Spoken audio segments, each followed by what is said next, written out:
आपका स्वागत है आपके अपने YouTube चैनल महाअध्ययन पर। वीडियो को लाइक करें और अगर अभी तक चैनल को सब्सक्राइब नहीं किया है तो जल्दी से कर दीजिए। आज हम करने जा रहे हैं हमारी 6th स्टैंडर्ड के लिए मैथमेटिक्स की वर्कशीट नंबर 27, डेट 29 दिसंबर।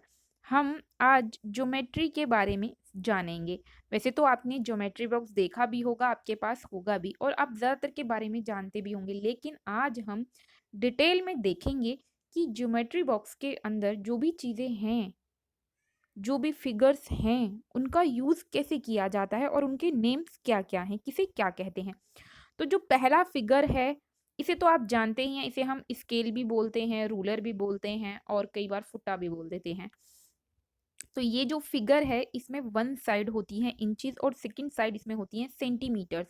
इसका यूज़ करते हैं हम एक लाइन खींचने के लिए। तो हम जब लाइन खींचते हैं तो स्ट्रेट लाइन के लिए हमें इसकी ज़रूरत पड़ती है। तो इसमें वन साइड देखेंगे आप इंचेस लिखा हुआ है, सेकंड साइड सेंटीमीटर्स लिखा हुआ है। इंचेस बड़े होते हैं, ये इतना इस जो हिस्सा है ये हो गया 1 सेंटीमीटर, फिर 2 सेंटीमीटर, 3 सेंटीमीटर और यहाँ पर हम लिखा हुआ इन्हें देख सकते हैं। तो स्ट्रेट लाइन ड्रॉ करने के लिए, एक लाइन सेगमेंट को बनाने के लिए हमें ज़रूरत होती है रूलर की। अब बढ़ते हैं हम सेकंड थिंग की ओर और सेकंड फिगर है हमारी कंपास की। तो हम बात कर रहे हैं हमारा कंपास का यूज़ क्या होता है। तो कंपास का यूज़ करते हैं हम सर्कल खींचने के लिए। जैसे ये हमारा पॉइंट है और इस पॉइंट पर हम इस कंपास के पॉइंट को रखेंगे और रखने के बाद इसे यहाँ से पकड़ते हैं और पकड़कर इसको प्रेस करते हुए गोल घुमाते हैं, जिससे हमारी जो पेंसिल है वो इस तरीके से एक सर्कल बना देती है। ये सर्कल यहाँ अच्छा नहीं बना, पर जब आप बनाएँगे तो बहुत ही अच्छा बनेगा, बिल्कुल वैसे जैसे आपकी चूड़ी होती है। और इसके साथ ही हम इसका यूज़ किस चीज़ के लिए करते हैं? आर्क लगाने के लिए। अब आर्क क्या होती है आपको याद है ना, जब आप अ, कंपास की मदद से कोई एंगल बनाते हैं, तो एंगल को बनाने के लिए मान के चलिए यहाँ हमने अपना ये रखा और उसके बाद हमने यहाँ पर एक ऐसे निशान लगाया। कई बार हम और भी बहुत सारी चीज़ों के लिए ऐसे लगाते हैं और ये हमने इसे कट किया या यहाँ पर मान लो ये कट हुआ और उसके बाद हमने ऐसे लाइन खींची। तो ये जो निशान हम लगा रहे हैं, ये आर्क है।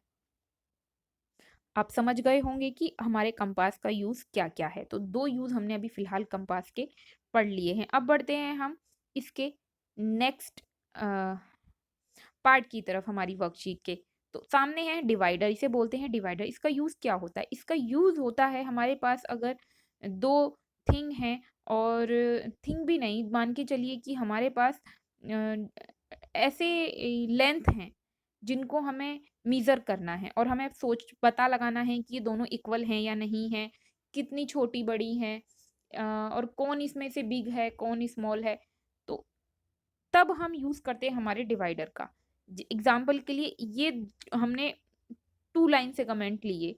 अब ये थोड़ा-से आगे-पीछे हैं, ये आगे की तरफ है, ये थोड़ा पीछे की तरफ है, लेकिन हम चाहते हैं कि ये इक्वल हों, हमें पता कैसे चले?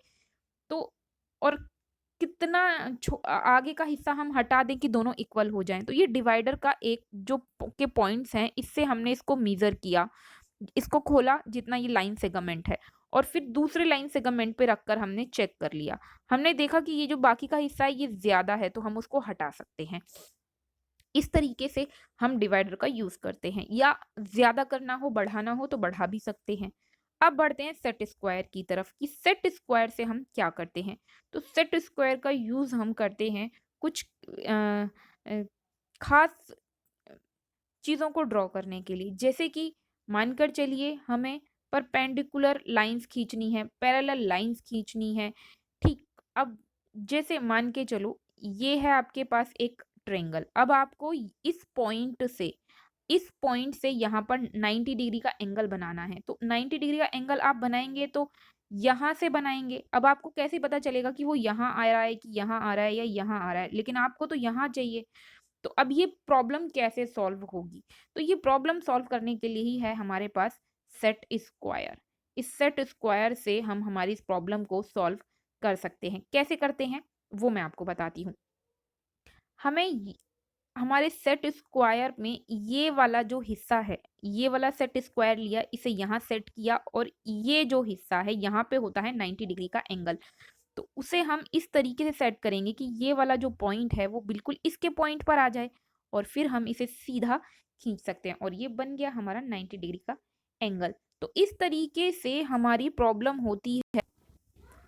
अब हम क्या करेंगे, अगले पॉइंट की तरफ बढ़ जाते हैं, प्रोटेक्टर का यूज़ हम कैसे करते हैं। तो ये हमारे लिए बहुत इंपॉर्टेंट भी है और अब तक तो आपने इसका बहुत बार यूज़ किया भी होगा। इसका जो ये पॉइंट है, यहाँ पर ये वाला पॉइंट, इस मिड पॉइंट को हम हमारी लाइन पर सेट करते हैं और वहाँ से सेट करके हमें जो भी एंगल बनाना होता है, मान के चलिए आपको 130 का एंगल बनाना है, तो 130 का एंगल आपने यहाँ पर, ये आपने एंगल देखा, यहाँ पर आपका एंगल है और आपको इस पॉइंट से ये एंगल लगाने के बाद इस पॉइंट से आप ऐसे एंगल लगा लेंगे और उसके बाद इसे हटा देंगे प्रोटेक्टर को और फिर ये लाइन को आप इस तरीके से खींच देते हैं और फिर आपका एंगल बन जाता है। तो यहाँ से आपने ऐसे क्लिक खींचा, ड्रॉ किया और ये बन गया आपका 130 का एंगल। तो इस तरीके से आप एंगल बना लेते हैं इसकी मदद से, प्रोटेक्टर की मदद से। तो कुल मिलाकर प्रोटेक्टर का यूज़ क्या है? प्रोटेक्टर का यूज़ है 0 टू 180 डिग्री के एंगल्स को मार्क करने के लिए, मेजर करने के लिए, ड्रॉ करने के लिए। अब बढ़ते हैं आगे। हमें ये फिगर दी गई है और इस फिगर को देखकर हमें ज्योमेट्री टूल्स और शेप्स लिखनी है। तो हमें बताना है कि इस फिगर को बनाने के लिए हमें कौन-कौन से ज्योमेट्री टूल्स की ज़रूरत पड़ेगी। तो हमें ये स्ट्रेट लाइंस खींचने के लिए रूलर की ज़रूरत होगी। यहाँ पर हमें ये ट्रायंगल बनाया है हमने, तो ये इक्वल इक्वल बैठे, इसके लिए हमें हमारे डिवाइडर का यूज़ भी करना पड़ेगा। यहाँ पर हमने सर्कल बनाया है, तो सर्कल को बनाने के लिए हमें ज़रूरत होगी हमारे डिवाइडर की, तो ओ सॉरी प्रो हाँ, डिवाइडर की ज़रूरत होगी और हमें ज़रूरत होगी हमारे कंपास की, तो हमने बना दिए, हमने यूज़ कर लिए ये। उसके बाद रूलर का भी हम यूज़ कर चुके हैं। यहाँ पर हमें ये बनाना है जिसमें हमारी पैरेलल लाइन्स हमें लेनी है, जिसके लिए हमें सेट स्क्वायर की ज़रूरत पड़ेगी। तो पैरेललोग्राम भी अगर हमें बनाना हो तो हमें इसका यूज़ करना पड़ता है। अब यहाँ पर हम देखिए 90 डिग्री का एंगल है, तो यहाँ पर भी हमें सेट स्क्वायर की ज़रूरत पड़ेगी। उसी के हिसाब से हमें ये सेट करना पड़ सकता है। जैसे यहाँ पर 90 डिग्री होगा, तब हमें इसकी यूज़ करने की ज़रूरत पड़ सकती है। तो पेंसिल तो डेफ़िनेटली हमें अगर अपना कंपास यूज़ करना है तो चाहिए ही, तो वो आप यहाँ ऐड करके लिख लीजिए पेंसिल, पेंसिल का भी हमें यूज़ करना पड़ेगा, वो भी हमारे ज्योमेट्री टूल्स के अंदर ही आती है। तो कौन-कौन सी शेप मिली हमें, रेक्टेंगल शेप भी यहाँ पर मिली ही, एक बार इनकी रेज़ कर लेते हैं। और रेक्टेंगल शेप भी हमने यहाँ पर मिल ही गई है, आप देख सकते हैं ये। ट्रायंगल, सर्कल, पैरेललोग्राम और बहुत सारी जो भी आपको इसमें शेप्स दिखाई दे रही हैं, वो आप यहाँ पर ज़रूर लिख लीजिए।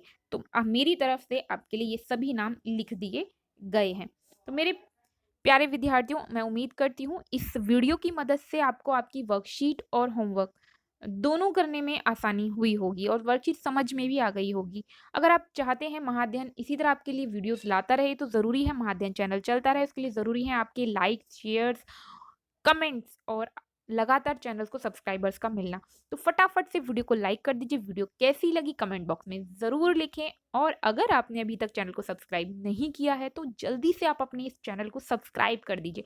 आज की वीडियो के ठीक नीचे रेड कलर से लिखा हुआ है सब्सक्राइब, क्लिक कर दीजिए, क्लिक करते ही उसका कलर हो जाएगा चेंज और अब वहाँ लिखा होगा सब्सक्राइब। फिर मिलते हैं ऐसे ही वीडियोज़ के साथ, तब तक के लिए स्वस्थ रहें, खुश रहें, नमस्कार और धन्यवाद।